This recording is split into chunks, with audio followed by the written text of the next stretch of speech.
So,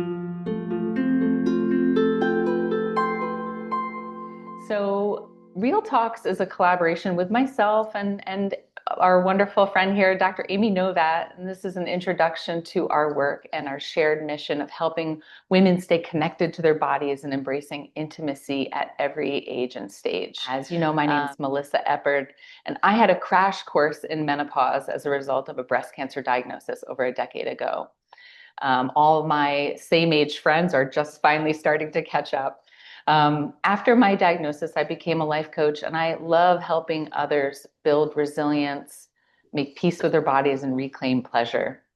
And in my quest to reclaim intimacy after cancer and help others take their sexy back, I co-founded the sexual wellness brand Upstate Mary.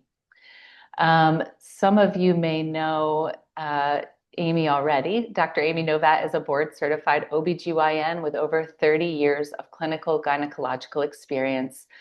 Amy is now offering women in-depth consulting for optimal health and hosting the podcast GynoCurious, where she examines women's health topics, speaking to both healers and those being healed. You can learn more about her work at dramynovatt.com. And be sure to check out the GynoCurious podcast. It's a really great resource. Hi, Amy. Good morning. How are you, Morning. Melissa?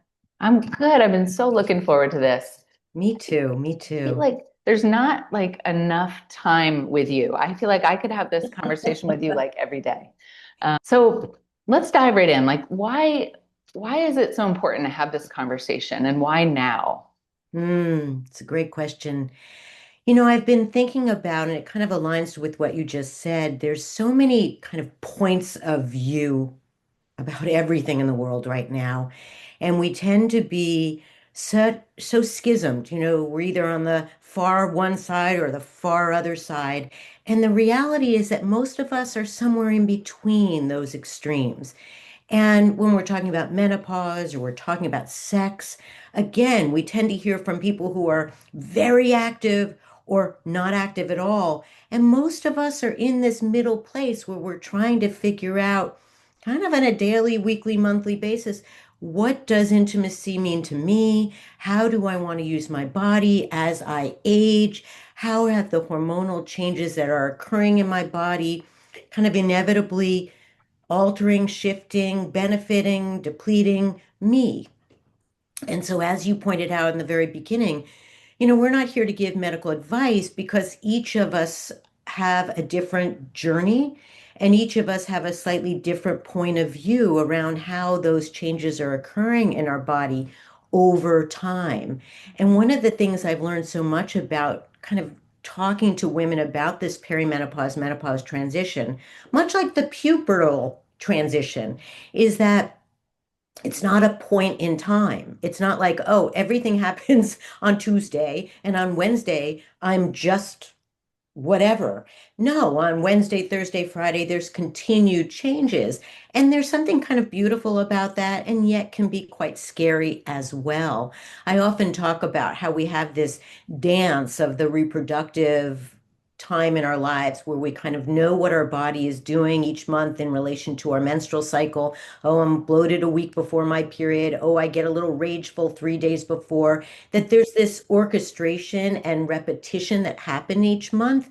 And I remember as a reproductive age female kind of knowing, oh, okay, today's my rage day. I'm going to walk away from my from my family for an hour, take a really nice long walk to kind of diffuse the feeling I'm having, and then I can enter my life again. And it was all about hormonal changes that I had no control over, and grew to understand it and again orchestrate it with my family, my partner, my own body.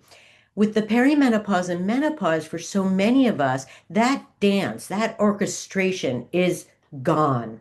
Mhm. And so much of what goes on, particularly in the world of intimacy, is unpredictable and can be, again, feeling out of sorts with who we are or what we want to be.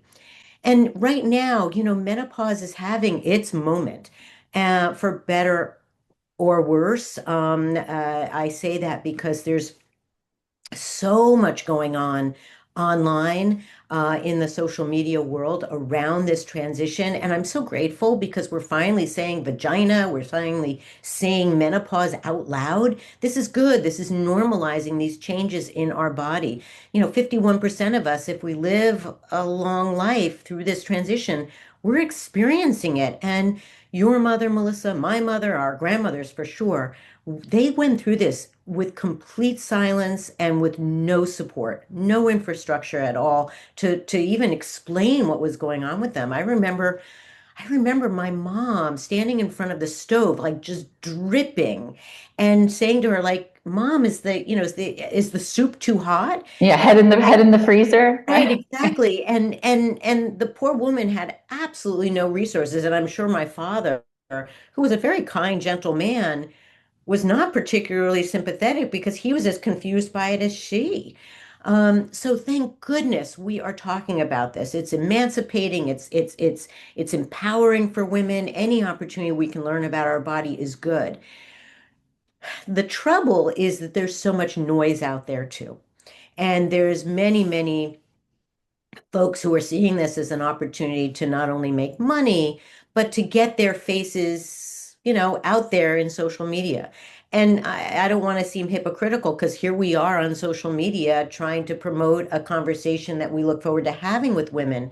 But it's, as I prefaced Yeah. before our audience got on, Melissa, this is the way in which people learn about things today. So it's hard to know sometimes what the noise is and what the science is, who to listen to and who to perhaps discard as just entertainers. It's like me like texting you at like, 9 o'clock at night, like, Amy, do I need red light therapy for my vulva? Like there's just, yes, there's so many products being marketed to us right now. It's kind of confusing, like what is really valuable and and also something you said about this cultural shift, like we do this thing as people, but I think in particular as women, where we compare notes and we talk to each other and we're also comparing ourselves maybe to our mothers, but this journey is uniquely ours. It's not going to be this same exact experience that our mothers had. It's not because one, we thankfully have more information. Two, we live in a world of information. And there's so much that we're talking about as women in today's world that our mothers, grandmothers, foremothers were not able to talk about out loud. Mhm. That's right. So, despite all the buzz around menopause, there still seems to be a lot of people struggling to be heard and to have their symptoms acknowledged and addressed. And we know there are some very common and well-known symptoms of menopause, but there's this whole body systemic awareness paradigm shift that's happening right now. And it like you said, like there's a spectrum of people that like some people know all of it and are like really having lots of conversations about it. And then there are still definitely like information deserts and people who aren't really tying this together and saying like, oh, this could be menopause related. So just I know there's so much information out there, but for the purpose of this like short Zoom conversation, could you share with us like what are some of the systems that are impacted as a result of menopause? Yeah. It's been really kind of terrific. The science is demonstrating that estrogen receptors are everywhere in our body, everywhere. And, the newest finding is in the brain. And so basically every organ system it can be affected. The Menopause Society describes 50 symptoms that can be associated with this transition. And most of us are certainly very much aware of hot flushes and night sweats, um, pardon me, change in the way we carry our body weight, uh, around sexual functioning. These things are, pretty well out there and talked about. But how the heart is impacted, how the brain is impacted, how the bladder is impacted, bones. Women describing joint pain that no one ever suspected was about this. Certainly, brain fog and memory, libido, these things are all part of this experience. And again, for some people, they're very subtle. I mean, I want to remind everyone listening that for some women, this transition is a very gentle one. They're not having too many symptoms. They kind of stop having periods. They might have one night sweat, and then they're kind of moving forward. And then, of course, there are some people who are really quite disabled by this change hormonally. And Melissa, as you pointed out, your experience was very abrupt because of your treatment for cancer. You're not alone. There are many women out there who have surgery where their ovaries are removed or they're taking chemotherapy that turns off their hormonal system. So all of a sudden they go from reproductive age to postmenopausal, and that shift can be very, very abrupt and bring on symptoms. And again, for others, it's a very gentle, subtle, not such a dramatic experience. So again, our points of view can be very, very varied. When you were talking about when you were going through having like your menstrual cycle and how you would step away or you would kind of pad your life a certain way, I think the same could be said for when you're going through menopause. Like, if you are going through this change, like here's you, and then you have this like your container is so stressful and non-supportive, right? It's going to exacerbate like the symptoms that you're having. If you're not feeling like you have the space or permission, or you're just overwhelmed with stress and responsibilities, you may not be able to navigate these changes to your health as well, right? Yeah, which is, it's so much a part of our experience in today's world. Everyone is under a lot of stress. It takes real work to eliminate stress from our lives, whether it's that active meditation that you started our conversation with, whether it's making sure that one exercises, but one has to really say, I am going to make an effort every day to take time away from those stressors. And then if you are trying to work that in addition to caring for all these symptoms, in addition to making sure that you continue to have an intimate life, um, there's a lot on our plates. I like my new expression is I've got a lot of pans on the stove, and I'm just cooking all of them at the same time, and every once in a while I burn that one or I forget to stir that one, and that's how it feels sometimes. Yeah, I've got a great new quote for you. If I ever see you spinning, I'm like, Amy, step away from the stove. there you Just go. step Yeah, back. turn that thing off. Right, right. I mean, that's reality. And I think for a lot of women at this age, right, when you're going through menopause, we're in this like sandwich generation. We're taking care of children, we're juggling careers, we have aging parents, a lot of demands. And so kind of noticing like we forget our tools when we need them the most, right? But it's like my body is reacting. I've got tension in my shoulders, my stomach, my digestion's off. It's like, oh, I can listen to my body and allow myself. It doesn't have to be a day at the spa, which sounds lovely, but just to like recalibrate, take a breath, take a moment to yourself, having like a morning routine, a workout at the gym, little things like that to prioritize your own well-being. And Yeah, yeah. yeah. Which is what this series that we look forward to having is kind of all about.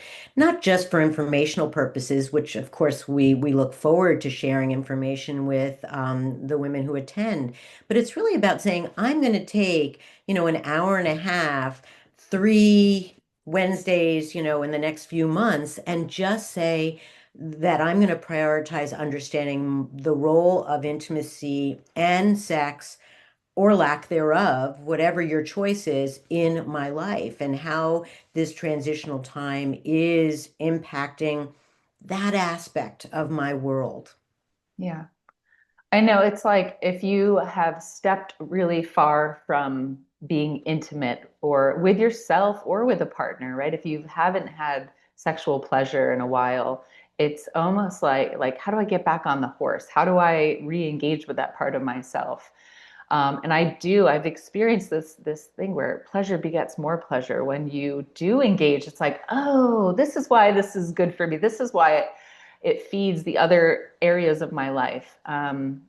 It's like this wonderful contagion, right? And it can fuel and empower you in so many ways. But I think you bring up something really important that I want everyone to hear. It's, we're not just talking about, again, everyone has a different, if you will, way of defining what gives them pleasure. And we're not just talking about the orgasm. Orgasm for many is something that they want to achieve, but we're also talking about just being intimate with our own body and if you want with a partner, getting to know the body again with its changes, with its limitations or capacities as we go through this time. So I know that, again, as I started with this conversation, this point of view, it's we're not here to talk about just everyone, have lots of sex or, oh, you're not having any sex, so we're going to kind of talk about that. We're talking about the whole range, the whole spectrum, because it's up to you. It's up to you and your partner, what you want from this time in your life. And I know many women who have one experience of let's say if they're in a heterosexual relationship, one experience of intercourse a year, and it's plenty. For others, 3 times a week is not enough. I don't make any judgments about that. You and I have no judgment around it. It's about what that individual wants from their life. Right. Yeah, I go to like events where I'm, talking to people about my products through Upstate Mary, right? Our CBD infused sexual wellness products. And it's like this whole gamut of like people who are just like get in there right away and want to tell you everything and have these like nuanced conversations to I've had women who are just like, nope, that's not for me. I'm done with that. And I'm always kind of surprised, like, oh, but it's okay if that's where you feel like you don't need to connect with your body in that way. It's not for you. That's fine. I think there is an empowerment that comes with this age of like choosing what you want and like trusting yourself. Yeah. Right? It's certainly my experience and my practice is that when women start, when they're in a partnership, or quite frankly, even when they're alone, they do express a level of grief around the loss of intimacy, the loss of orgasm, the loss of libido. So that's also why we're talking about this, because there are so many women who are experiencing some grief around this change and don't feel like they make that choice, that the choice is being made for them, and they want to understand what their options are. Yeah. When I'm talking with clients and they're sharing with me like the physiological pain that they're experiencing as a result of like dryness and thinning tissues, it's like what happens when we start to pair intimacy with pain, right? Mm. Are we gonna want to show up for that? Or does the body just start to shut down? Does it protect itself? And so how do we address those physiological barriers to achieving orgasm and to experiencing deeper pleasure? Yeah. So it's like I love it. This is kind of perfect because we're in this seasonal shift right now. We're stepping into spring, and this idea of what season are you in right now? And just because you might be in a place where you're not having sex or you're having some struggles doesn't mean that this is the end point, right?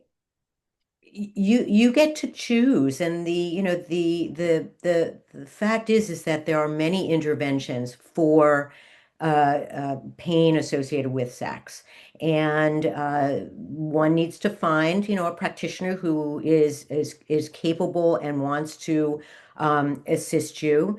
So that's usually a gynecologist. There are some family doctors out there who are interested. There are some urologists out there who are interested and knowledgeable. But you're absolutely right. If we feel pain associated with intimacy, we're going to avoid it. And I always say to women, you're smart. Why would you want to embrace pain? So let's figure out how to take that pain out of the formula.